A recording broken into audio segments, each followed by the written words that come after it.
Dissent is the highest form of patriotism. Thomas Jefferson. You're listening to Black Helicopter News on the Armageddon Records Network. Hello and welcome to Black Helicopter News. This is episode 4 of the podcast, and I'm your host, Andrew Robinson, and I have my anonymous guest of the week, Batman. Sounds good. So, let's talk about something interesting. Well, we started recording, we were talking a lot about big corporations, how they influence society, and how we need to forget about the big corporations, realize what's really important to us and how to live. Can't be influenced by big corporations all the time. And it extends a lot further than people see, because people just buy into corporations and what they're selling, and they don't think twice about it, and I think they should. Yeah, they have a big control even on politics. I don't know if that's a good thing. I don't think it's a good thing.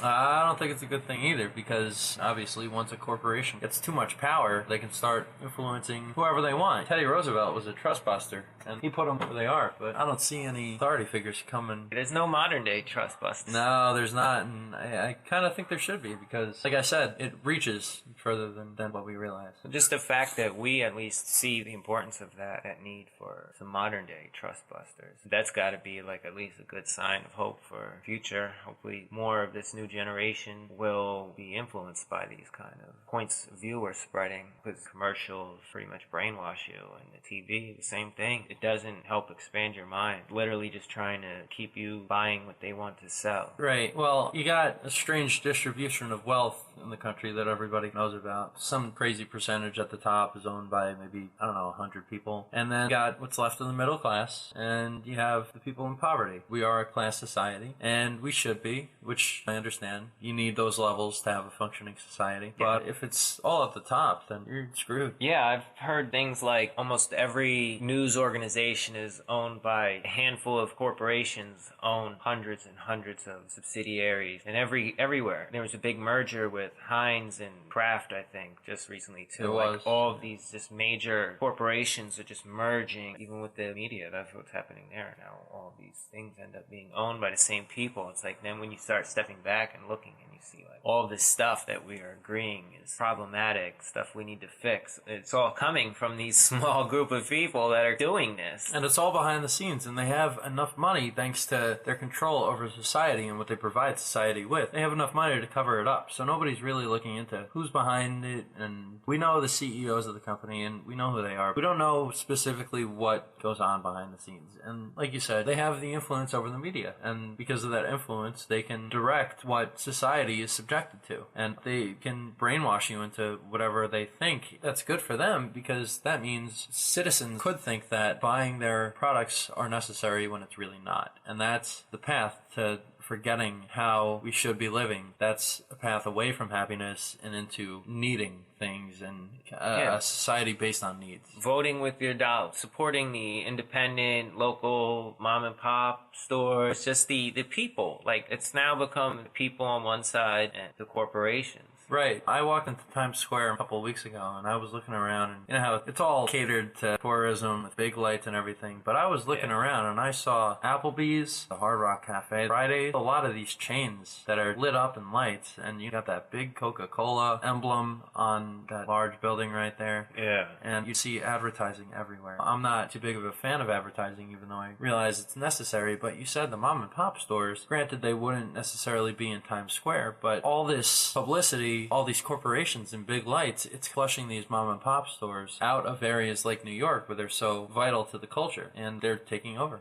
There's a McDonald's in every major country, and it's just, that food is a killer. Heart disease, obesity is a major killer. It really is. So all these corporations, I've said it before, they just want to sell hamburgers. That's all they want to do. See, now, after all we're saying they're doing, all this stuff, this also puts us in a society where these places that are doing all of this bad stuff, not helping society, they are providing jobs too. People don't want to work for McDonald's, Burger King, but these places exist because we keep giving them power. People need to eat better. You can't eat good at restaurants, and going out to eat is a major thing people like to do, but you can't really get good options because we got so many GMOs all over. For example, I'm just saying with the McDonald's thing, not good to their employees, don't pay you a lot, it's a demeaning job, and it's like there's so many McDonald's around. Why? Now, if there was a better kind of McDonald's, McDonald's. More respectable. Yeah, more respectable McDonald's that was Cared about their food. that had good food, Fresh. organic, grass-fed, healthy options, meal that you can actually get nutritional value out of, and it embraced culture and arts and music, and it was a lovely little establishment. Then maybe they would even do better. So they're saying McDonald's is losing money. Going back to what you were saying about health, I have a little story. I like to travel a lot, and about 2 weeks ago, I was in a town called Front Royal in Virginia, which is right at the entrance to the Shenandoah Valley. And I was with a friend, and we were getting hungry before we went on the road. We looked on Yelp, actually, and we stopped off in an interesting place. We're both burger fans. It was a place called Spelunkers. It has to do with cave diving. Yeah. So their whole thing was based around cave diving, which I thought was interesting. So we stopped in. It was kind of like a Five Guys setup, maybe a step above fast food, still fast food nonetheless. We just wanted a quick fix, fill our stomachs and get going. So we ordered, hands down, the best burger I've ever had. Best burger. So we wanted to find out a little bit more about this place. So we went on our trip, and we actually came back, and we tried Spelunkers again. Now, it was a little bit busier, so when I got my hamburger this time, I sat down,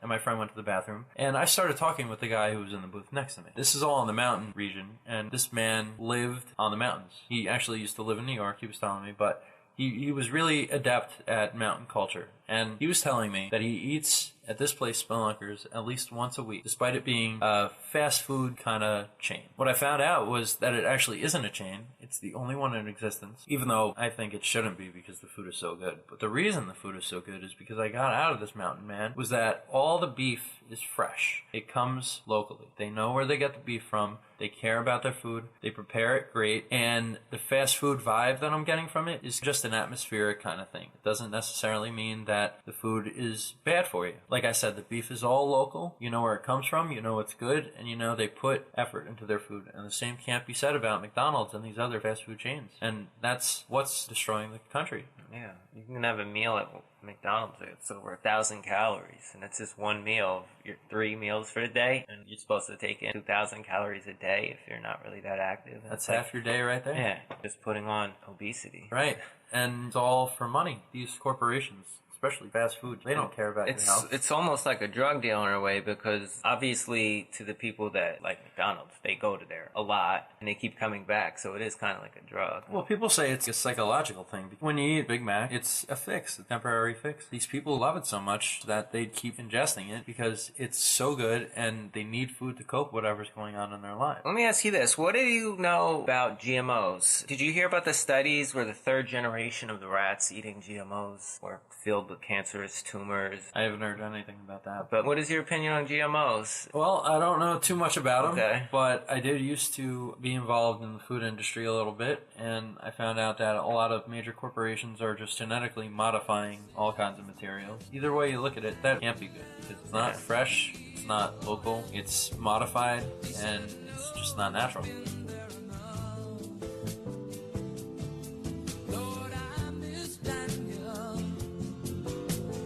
Pretty obvious by now to most of us that there are certain people in the government who want to take away our guns. Our gun rights are in jeopardy. Now they can just willy-nilly ban ammunition. Oh, the 223 ammo for AR-15s is bad. I'm going to take it away by executive order. To heck with the Congress, to heck with the Constitution, to heck with the people. I'm God. I'm the dictator.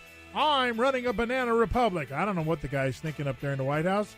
But listen, if you want to keep your guns and you want to maintain the ability to take care of and protect your family, you need invisible guns, ghost guns, like the AR-15, the Ghost AR-15, starting as low as $499 at guns80.com. Go to guns80.com on the web, guns80.com. Look at the link below in the description box, link on there to guns80.com, or call 844-2GUNS80, 844-2GUNS80, or guns80.com. And I don't feel safe anymore. Oh, what a mess. I wonder who's watching me now. The IRS. I always feel like somebody's watching me. Have you heard about Pepsi using in its flavoring development dead babies? I haven't heard about that. Let me bring this article up. This is crazy. That's disgusting. That's why I don't drink Pepsi anymore. I've been off soda for 8 years now. Can't see any good at all. And that's... Okay, here it is. It wasn't a dead baby. It was aborted fetal cells. What I want to know is what kind of scientist would recommend that. Here's this headline. Obama agency rules Pepsi's use of aborted fetal cells in soft drinks constitutes ordinary business operations. The Obama administration has given its blessing to PepsiCo to continue utilizing the services of a company that produces flavor chemicals for the beverage giant using aborted human fetal tissue. Flavor-enhancing chemicals. This is from naturalnews.com. Well, with any source, you obviously have to trace it back, and I mean, if something like this were to gain ground, I'm sure there would be a lot of investigations. It doesn't seem too fit for human consumption, as they say. Produced by Kraft and Nestle. Speaking of the major merger we just spoke about earlier. Well, I know that Kraft actually has foods that are banned and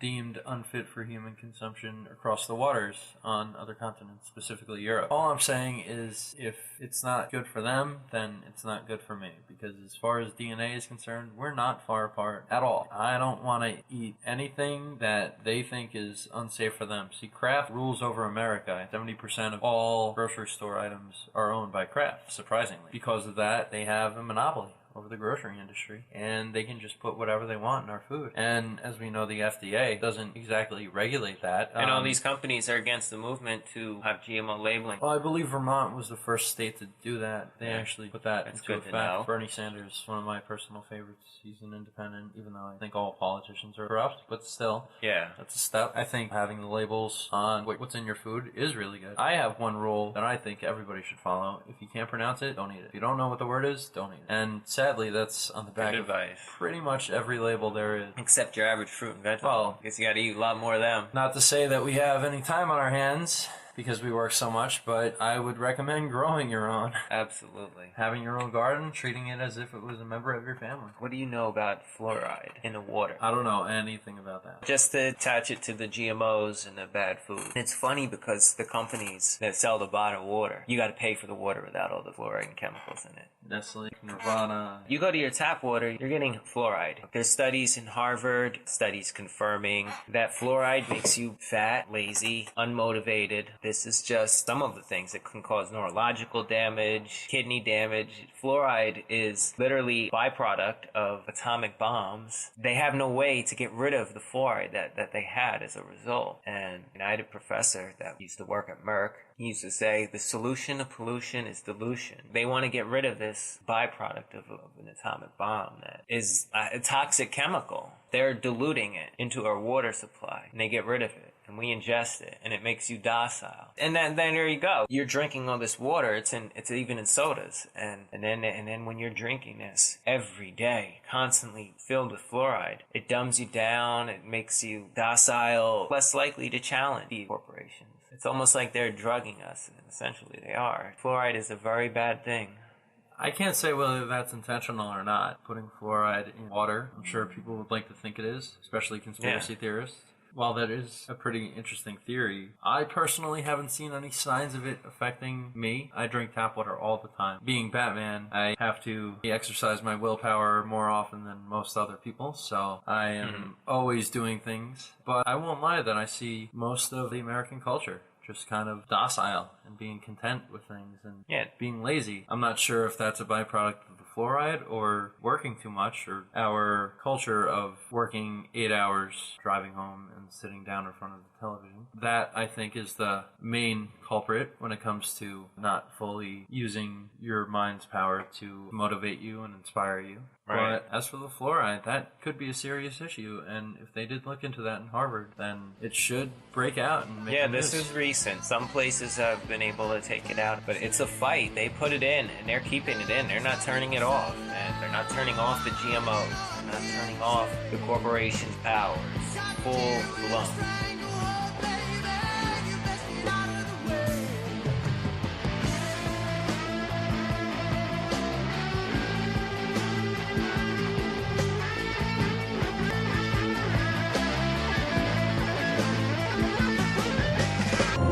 In the near future. When you realize how fake it all is, the football, the basketball, Security alert. This is Homeland Security. Analysis. InfoWars building independent media operation. Let the worst people get control and tell us that we are the ones responsible. Prime directive. Discredit Alex Jones. Jones is the wildly popular conspiracy theorist. A popular conspiracy theory talk show called InfoWars. Alex Jones is now in an Austin jail. These people are assaulting us. Targeting of patriots engaged. They are never going to stop. They're never going to deviate from their program until we stop them. Block free iPhone app at Infowars.com. Block free podcast and video feed. Imperative. Destroy Prison Planet TV. You gotta set your eye on the enemy, not worry about what propaganda they put out. Intellectually, it's begun. You can feel it.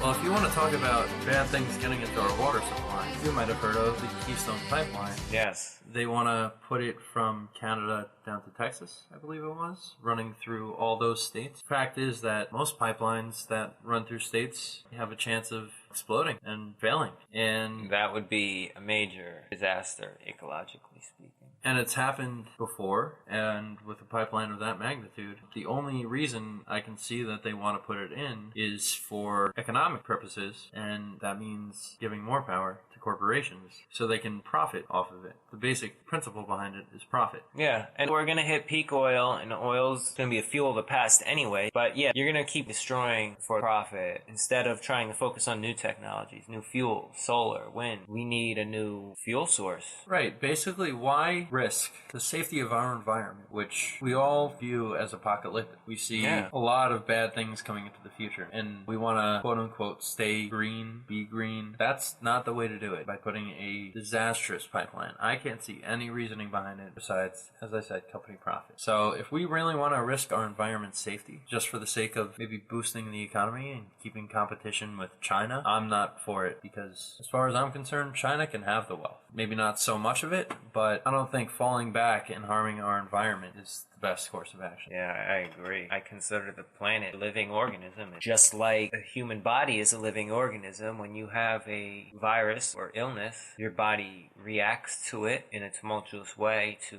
get rid of that, to expel the sickness, the virus from the living organism. If we keep doing all of this stuff as if we are a virus to the earth, polluting the earth at that kind of a level, the earth is going to respond somehow. I'm not saying intentionally like an earthquake, but we destroy, pollute to such a level, the earth is not going to obviously be kind to us, whatever that means. We pollute the ground. We can't grow food now. Float the water. We can't drink water. Water's going to be, and eat fish. So we're being punished for polluting when we have no more resources, because water is going to be one of the next crises. We need to preserve our natural resources, have our own gardens. We need to bring this good, pure life. That's the higher vibration of fruit in its full ripeness. We want to keep the earth at that high vibration of being in its full ripeness, with lush green land and whatnot. We want to keep our bodies prime condition, just purely high vibration. There's a connection between food and your behavior and your mood. This has been studied, that eating a poor diet does make us of the lower vibration of just being more unmotivated. When you eat a big meal, heavy, rich food, it makes you want to lay down and sleep. When you eat a light diet of highly vibrant food that just gives you this uplifting energy to go seize the day, corporations are making all this horrendous food, pushing it on us, and it's keeping us in this low vibration, apathetic and whatnot. Well, we can blame for most of this, not really blame, but we can attribute this to the Industrial Revolution. And everybody knows what it is, but it's the growth of industry. Fast forward 300, 400 years past the start of the Industrial Revolution, which was in Britain, Europe. Here we are, manufacturing nonstop, using factories, releasing gases into the air, weighing on the planet's energy. We're just keeping our economy going and going, and that's the point of all this, to keep the economy going. And in the process, we have all these harmful foods which are being mass distributed, like a piece piece of clothing. We're getting our foods prepackaged. It's not fresh. We're hurting the environment too. We can attribute it to the Industrial Revolution. The other way of life back then was agriculture. That was the way to stimulate the economy. And now the agriculture industry is very, very low. A farmer doesn't make much at all. So, and they should, considering they're really doing an important job feeding people. They are, aside from using the pesticides. Yeah, exactly. But, again, everybody knows that's run by Monsanto, who is the evil of the evils. Yes, I agree. We need to get back to our roots. We need to have more fresh products. Yeah, our roots were organic. Now, all of a sudden, organic is boutique and luxury. Right. But that was our roots. You have to pay for an organic label when we could depend on the food that we had, right? Yeah, and it's just stuff that's just not meant for your body. It's not good for you. It's not meant for your body, and as you said, it makes you docile. It just doesn't add to anything. Yeah, and it's a shame because these corporations that are behind this, a lot of people want to challenge them, respectfully challenge them, but we want change. We want it better for us and others. We want to do good. We want to eat healthy. We want other people to eat healthy. And if that can get popular, there will be more healthier options. I think a good way to sum this up is we just want to live. We want to live carefree, which is saying a lot, but even if we can eliminate this distrust of all these corporations, there is a very high distrust level in America of the food that we eat. And if we know where this food is coming from and what's being done to it, and if it can be regulated as it should be, then I think a lot of the tensions will be lifted off our shoulders when it comes to health, prosperity, energy levels, you name it. Really, that's well said. Big problem in our country. And it goes back to the corporations. They're all providing foods for us. McDonald's, chain restaurants. And they make us sick. Applebee's. And then we have to go to the hospital. And we have to give them money. All for profit. Medical industry, and, right? Yeah, we could really fix those kind of problems. We can all be Batman, right? Yeah, we can all be Batman. Well, that about wraps up this week's episode 4 of Black Helicopter News. I'm your host, Andrew Robertson, and I want to thank my guest for appearing and hope to have him back on the show again soon. Well, thank you, Andrew, and I know if we hold true to what we said on this podcast, then we can all be Batman. So thank you, and good luck.